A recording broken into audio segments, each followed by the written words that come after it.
যাত্রাপুর ছোট্ট একটা গ্রাম। এই গ্রামে সবাই একে অপরকে চেনে, কিন্তু তবুও জীবনের লড়াই এখানে কম। এই গ্রামেরই একজন মানুষ বিপুল।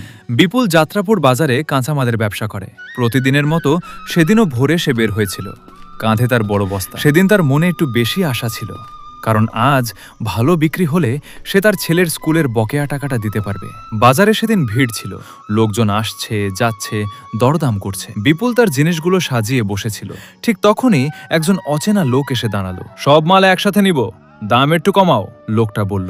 বিপুল একটু ভেবে রাজি হয়ে গেল, কারণ একবারে বিক্রি হয়ে গেলে তার জন্য ভালো। লোকটা বলল, আমি টাকা নিয়ে আসতেছি, তুমি বসো। বিপুল অপেক্ষা করতে লাগলো। একটু সময় গেল, তারপর আরেকটু, কিন্তু লোকটা আর ফিরল না। হঠাৎ বিপুল খেয়াল করলো তার একটা বড় বস্তা নেই। তার বুক ধক করে উঠল। সে উঠে দাঁড়িয়ে চারদিকে খুঁজতে লাগলো, বাজারের এক প্রান্ত থেকে আরেক প্রান্ত, কিন্তু কোথাও নেই।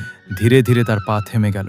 সে বুঝতে পারল সে ঠকেছে। তার চোখে পানি চলে এলো, কারণ ওই বস্তাতেই ছিল তার সবচেয়ে দামি জিনিসগুলো। বিকেলের দিকে বাজার ফাঁকা হয়ে গেল। বিপুল ধীরে ধীরে হাঁটা শুরু করলো। আজ তার পথটা খুব ভারী লাগছিল। বাড়ির দিকে যাওয়ার পথে সে নদীর ঘাটে গিয়ে থামল। নদীর পানি চুপচাপ বয়ে যাচ্ছে। বিপুল সেখানে বসে পড়ে। সে মাথা নিচু করে বসে থাকে, কিছু বলে না। তার মনে শুধু একটাই কথা, এবার আমি কিভাবে সংসার চালাবো। ঠিক তখনই পেছন থেকে একটা কণ্ঠ শোনা গেল, ভাই, এটা কি আপনার? বিপুল ঘুরে তাকালো। একজন অচেনা মানুষ দাঁড়িয়ে আছে, হাতে একটা বস্তা। বিপুলের চোখ বড় হয়ে গেল। ওটাই তার বস্তা। কোথায় পেলেন? সে জিজ্ঞেস করলো।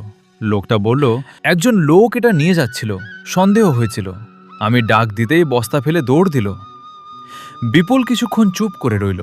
তার চোখে পানি চলে এলো, কিন্তু এবার সেটা দুঃখের না। সে বস্তাটা শক্ত করে ধরে। ভাই, আপনি না থাকলে আমি শেষ হয়ে যাই। লোকটা হালকা হেসে বলল, মানুষ মানুষের সাহায্য না করলে কে করবে? বিপুল ধীরে মাথা নিচু করল। তার মনে একটা অদ্ভুত শান্তি নেমে এলো।